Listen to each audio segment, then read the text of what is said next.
नमस्कार दोस्तों, let's learn the economics में आपका स्वागत है।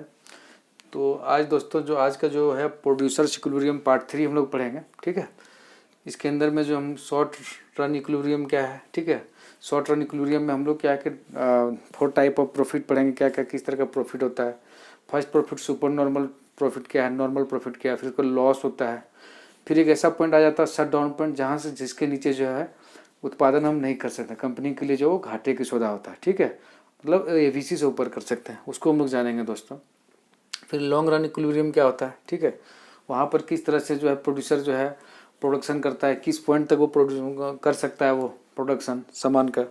उसके बाद मोनोपोली और मोनोपोलिस्टिक कंपटीशन में देखेंगे क्या क्या कंडीशन है जो ये बताता है कि जो है प्रोड्यूसर के लिए वो फायदे का सौदा रहेगा या उसके लिए हानि रहेगा। ठीक है, तो बिना लेट किए हुए दोस्तों हमने यहाँ पर 4 ग्राफ बनाया हुआ है, 1 2 3 4। ठीक है, ये 5वां ग्राफ है। ठीक है, तो हम लोग प्लॉट की सहायता से समझने की कोशिश करेंगे कि ये जो है किस तरह से ये काम करता है। ठीक है, तो शॉर्ट रन इक्विलिब्रियम दोस्तों हम लोग पिछले क्लास में ऑलरेडी पढ़ चुके थे, क्या क्या कंडीशन होनी चाहिए। ठीक है, शॉर्ट रन में क्या कंडीशन होना चाहिए, जैसे कि हम लोग पढ़े थे एम आर बराबर एम सी होना चाहिए। ठीक है ना, एम सी का ढाल एम आर से ज़्यादा होना चाहिए। ठीक है, और क्या पढ़े थे दोस्तों, उसमें पी जो प्राइस है वो M C M R M C जो है इसमें बराबर होता है, कैसे होता है, इनको भी हम जानेंगे। ठीक है, तो यहाँ पर क्या है दोस्तों, एक और चीज़ पढ़े थे, P greater and equal than A B C, और पी पढ़े थे ना दोस्तों, P greater than A B C और P greater than A C, ये हो गया लॉन्ग रन के केस में, और ये जो हो गया ए बी सी जो हो गया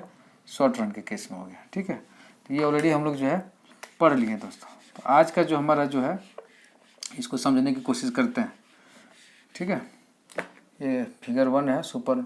यहाँ पर देखिए क्या है दोस्तों, जो एम आर बताए थे, जो परफेक्ट कंपटीशन में क्या होता है, M R A R D और प्राइस बराबर होता है। ठीक है, यहाँ पर देखिए प्राइस है, यहाँ पर जो हमारा कोई भी जब एम आर को एम सी जो कट करेगा वही पॉइंट जो होगा प्राइस को डिटरमाइन करेगा, चाहे वो, हालांकि हम लोग लेते हैं एवरेज कॉस्ट को रेफरेंस लेते हैं, बट क्या है कि एम आर और एम सी पॉइंट को ही जो है वो पॉइंट ऐसा पॉइंट होगा जहाँ पर जो है हमारा अधिकतम होगा, मतलब वो जो है प्रोड्यूसर से का इक्विलिब्रियम पॉइंट जो है वो वहाँ पर जो है गेन करेगा। ठीक है, तो उस पॉइंट पर हमारा रखेंगे कि फिक्स जो है कॉस्ट किस तरह जा रहा है, कॉस्ट ऊपर जा रहा है या कॉस्ट नीचे हो रहा है, रेवेन्यू ऊपर जा रहा है रेवेन्यू नीचे हो रहा है, इसके आधार पर हम लोग ये डिसाइड कर पाते हैं कि जो है लॉस हो रहा है या फायदा हो रहा है। चलिए यहाँ पर देखते हैं, यहाँ पर क्या है कि एम सी का जो पॉइंट है, यहाँ पर देखिए एम आर के पॉइंट पर यहाँ पे काटा है, इस पॉइंट पे काटा है। ठीक है, अब यहाँ से देखेंगे कि जो ए सी जो है, ए सी नीचे या ऊपर है, देखिए ए सी यहाँ पर क्या है, एवरेज कॉस्ट यहाँ पर नीचे है। ठीक है, तो मतलब एवरेज कॉस्ट से जो है एम आर जो है हमारा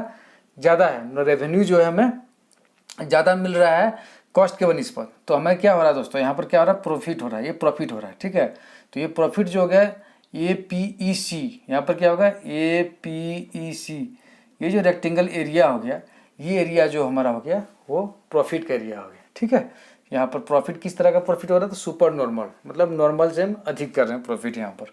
ठीक है, ये चीज़ें आपके लिए, मतलब ओ एक्स उत्पादन अगर हम करेंगे ओ एक्स क्वान्टिटी का, तो और प्राइस जैसे पी है आगम का प्राइस। ठीक है, तो एवरेज कॉस्ट हमारा जो है दोस्त ओ ए का ही, मतलब सी एक्स का ही जो एवरेज कॉस्ट का जो प्राइस हमें लग रहा है तो कम लग रहा है, तो हमें फ़ायदा इसमें हो रहा है। ठीक है, तो इस तरह से ये हमारा सुपर नॉर्मल प्रॉफिट यहाँ पर हो रहा है। ठीक है, दूसरा ग्राफ में देखेंगे दोस्तों कि यहाँ पर क्या है, देखिए यहाँ पर जो हो रहा है, जो हमारा एसी कर्व है, यहाँ पर देखिए एम आर है ए आर है। ठीक है, ये तो हमारा जो है रेवेन्यू जो पैसा हम जो मिल रहा है।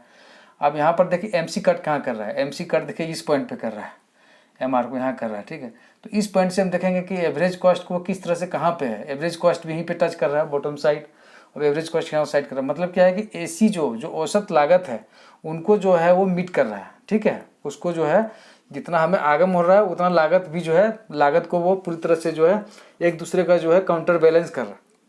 तो यहाँ पर क्या हो गया, तो इस पॉइंट पे जो हो गया, हम लोग समस्तर बिंदु बोले थे, ब्रेक इवन पॉइंट बताए थे। ठीक है, तो इस बिंदु पर जो है हमारे लिए क्या है कि ये नॉर्मल प्रॉफिट हो जाएगा, ना लॉस होगा ना हानि होगा। ठीक है, तो हमारे लिए क्या होगा, ये नॉर्मल प्रॉफिट होगा। ठीक है, तो यहाँ पर भी सेम उसी तरह का ये नॉर्मल प्रॉफिट हो जाएगा। ठीक है, नॉर्मल प्रॉफिट हो जाएगा। अब तीसरा केस में हम लोग पढ़ते हैं दोस्त, तीसरा केस में क्या है, तीसरा केस में जो है यहाँ पर देखिए एम सी जो कट कर रहा है, एम सी कहाँ कट कर रहा है, देखिए एम सी जो है ये है एम सी एम आर को कट कर रहा है, कहाँ कर रहा है, देखिए इस पॉइंट पे कर रहा है। ठीक है, तो इस पॉइंट से हम लेंगे कि जो है ए सी कहाँ पर है, देखिए ए सी यहाँ पे, तो इतना हमारा क्या हो रहा है, लॉस हो रहा है, ठीक है, क्योंकि एवरेज कॉस्ट ज़्यादा लग रहा है, हमारे ज़्यादा लग रहा है, जबकि जो है हमें आगम जो हो रहा है, जो हमें जो मिल रहा है वो हमें कम मिल रहा है, ठीक है। तो इतना हाँ, लेकिन एक चीज़ आप याद रखिए कि एवरेज वेरिएबल कॉस्ट हम लोग पढ़े तो उससे कम से कम बराबर या उससे अधिक होना चाहिए, तभी जो कंपनी रन करेगी, अदरवाइज कंपनी रन नहीं कर पाएगी, ठीक है। लॉस तो यहाँ पर हो रहा है, लेकिन क्या हो रहा है कि जो एवरेज वेरिएबल कॉस्ट जो है इस पॉइंट पे इसको ये मिटिगेट कर रहा है, यहाँ से यहाँ तक, मतलब इसके लिए कोई दिक्कत नहीं है। सिर्फ ये क्या कर रहा है कि एवरेज कॉस्ट में क्या क्या होता है, एवरेज फिक्स्ड कॉस्ट भी होता है, एवरेज वेरिएबल कॉस्ट, दोनों समाहित होता है। तो एवरेज वेरिएबल कॉस्ट को तो ये देख रहा है, एवरेज वेरिएबल कॉस्ट ही चाहिए हमें कंपनी को रन करने के लिए, उतना पैसा चाहिए हमें। प्लस क्या कि ये थोड़ा जो है एवरेज फिक्स्ड कॉस्ट को भी थोड़ा वो मिटिगेट कर रहा है, लेकिन क्या है कि जितना होना चाहिए नहीं हो रहा है, हालांकि कहीं न कहीं जो है कंपनी को यहाँ पर हानि हो रहा है, ठीक है। इसीलिए इसको बोलते हैं टोटल लॉसेस मिनिमाइज्ड, ठीक है, टोटल लॉसेस मिनिमाइज्ड। तो यहाँ पर लॉस हो रहा है, लेकिन कंपनी यहाँ पर जो है ये चलेगी, ठीक है। नंबर 4 में आते हैं दोस्तों। नंबर 4 में क्या है, यहाँ पे अभी ऐसे किए हैं, ये प्रोडक्शन हो गया, ठीक है, प्रोडक्शन हो गया, मतलब क्वांटिटी कहिए इसको, ठीक है। तो यहाँ पर क्या देखिए कि इस कंडीशन में क्या हो रहा है, इस कंडीशन में क्या हो रहा है कि देखिए यहाँ पर जो है जो MC जो है यहाँ पर कट कर रहा है MR को, ठीक है। तो इस पॉइंट से लेंगे प्राइस, तो यहाँ पर देखिए AC कहाँ है, एवरेज कॉस्ट कहाँ है, देखिए ऊपर में काफ़ी, ठीक है। और ये एवरेज वेरिएबल कॉस्ट को ये टच कर रहा है, ठीक है, एवरेज वेरिएबल कॉस्ट यहाँ पर, मतलब ये हुआ कि जो है एवरेज वेरिएबल कॉस्ट जितना लग रहा है उतना तो हमें आगम जो है मिल रहा है, ठीक है। लेकिन क्या है कि एवरेज फिक्स्ड कॉस्ट जो होता है वो तो पूरी तरह से लॉस है, उसका तो हम पैसा निकाल ही नहीं पा रहे हैं। तो एवरेज फिक्स्ड कॉस्ट जो यहाँ पर हो रहा है, एवरेज फिक्स्ड कॉस्ट बराबर जो हो रहा है, ठीक है, ये पूरी तरह से लॉस हो रहा है, ठीक है, ये लॉस हो रहा है, ठीक है, ये लॉस हो रहा है। मतलब जो है ये अगर वो ले लें तो OP3 जो प्राइस है, ठीक है, OP3 प्राइस पे जो है हमें पूरी तरह से जो है ABC को ही जो है हम मेंटेन कर पा रहे हैं, ठीक है। बट क्या है कि एवरेज फिक्स्ड कॉस्ट जो है ये मेंटेन नहीं हो पा रहा है, ये हमारे लिए लॉस चल रहा है, ठीक है।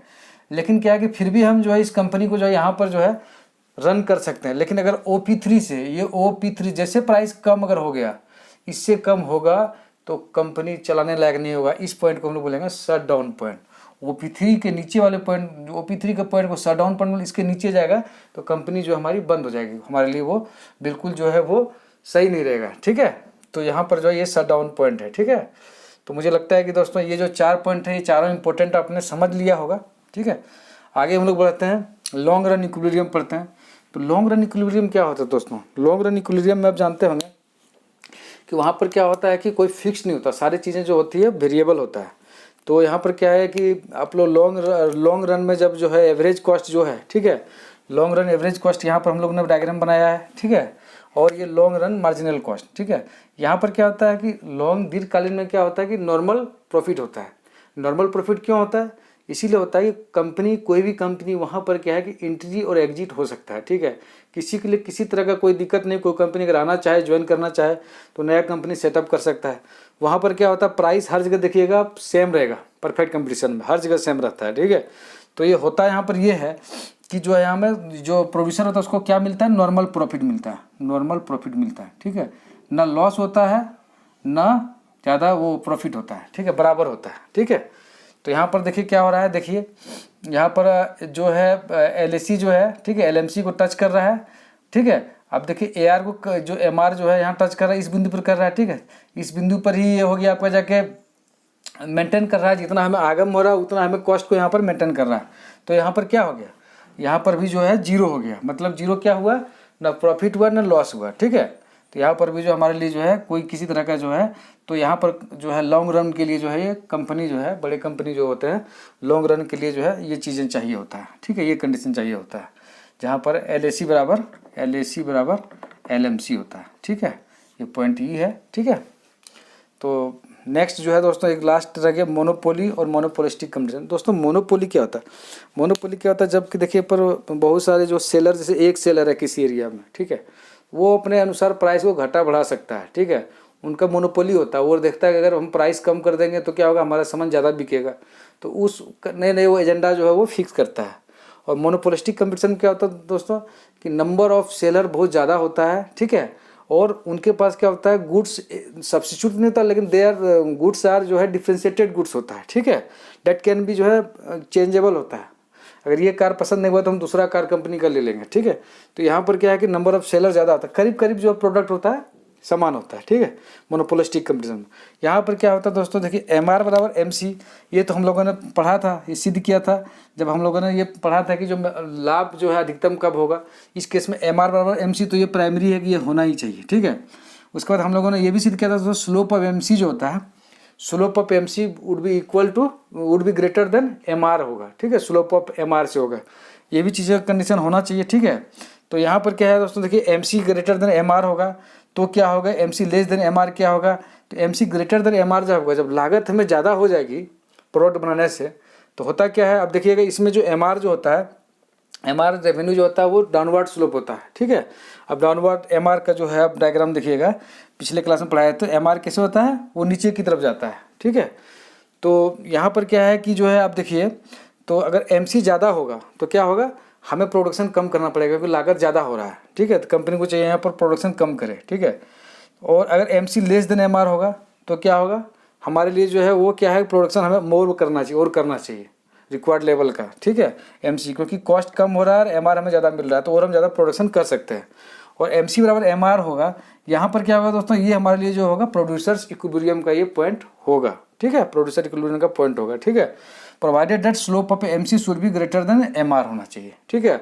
और स्लोप जो है MC जो हमेशा हम बताए थे कि जो है ये अपवार्ड होना चाहिए, ये कटिंग करके नीचे से ऊपर की ओर जाएगा, मतलब जैसे ऐसे जा रहा है ना MC, तो MC का जो है ये जो अपवार्ड जा रहा है, ठीक है, इस पोर्शन में होना चाहिए, ना कि ये डाउनवर्ड में कहीं भी MC लेस देन 0 होगा तो ये चीज़ें जो लागू नहीं होगा, वो जो होता है उत्पादक संतुलन के लिए जो है वो सही नहीं होता है, ठीक है। तो उम्मीद करता हूँ दोस्तों आज प्रोड्यूसर इक्विलिब्रियम पार्ट 3 आपका समाप्त हो गया, ठीक है। प्रोड्यूसर इक्विलिब्रियम हमारा हो गया आज का, ठीक है। अगर आपको चैनल अच्छा लगा दोस्तों तो आप इसको सब्सक्राइब कीजिए, शेयर कीजिए, ठीक है, कमेंट कीजिए, ठीक है, लाइक कीजिए, ठीक है। और फिर हम लोग अगले क्लास में एक नया टॉपिक के साथ फिर हम लोग शुरू करेंगे नया टॉपिक, ठीक है। आज के लिए इतना दोस्तों, जय हिंद।